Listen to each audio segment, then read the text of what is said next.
ആലപ്പുഴ ചാരുമൂട്ടിൽ പേവിഷബാധയേറ്റ് ചികിത്സയിലായിരുന്ന കുട്ടി മരിച്ചു. 4ാം ക്ലാസ് വിദ്യാർത്ഥി ശ്രാവണാണ് മരിച്ചത്. 2 മാസം മുമ്പായിരുന്നു ഈ കുട്ടിക്ക് നായയുടെ ആക്രമണമുണ്ടായത്.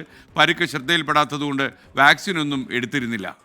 മനീഷ് മഹിബാൽ ആലപ്പുഴയിൽ നിന്നും ടെലിഫോണിൽ ചേരുന്നു. മനീഷ്, പറയൂ.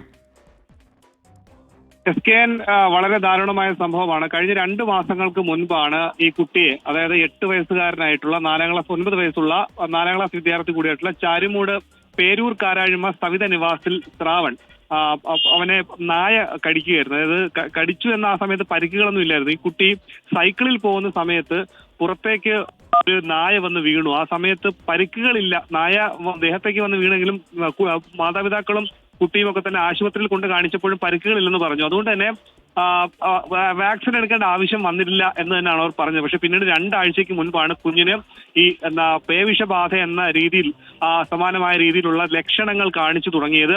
അങ്ങനെ കുഞ്ഞിനെ ഈ മാസം 2-ാം തീയതിയാണ് തിരുവല്ല ബിലീവേഴ്സ് ആശുപത്രിയിൽ കുഞ്ഞിനെ പ്രവേശിപ്പിക്കുന്നത്. അവിടെ എത്തിയതോടെ കുഞ്ഞിന്റെ ആരോഗ്യനില ഒന്നുകൂടി വഷളായി.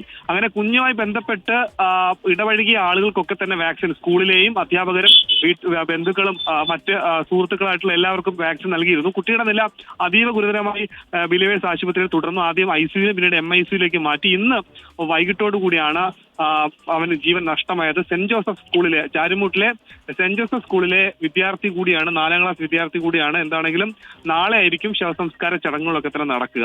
SK. ഓക്കെ, എന്തായാലും സങ്കടകരമായ കാര്യമായി പോയി.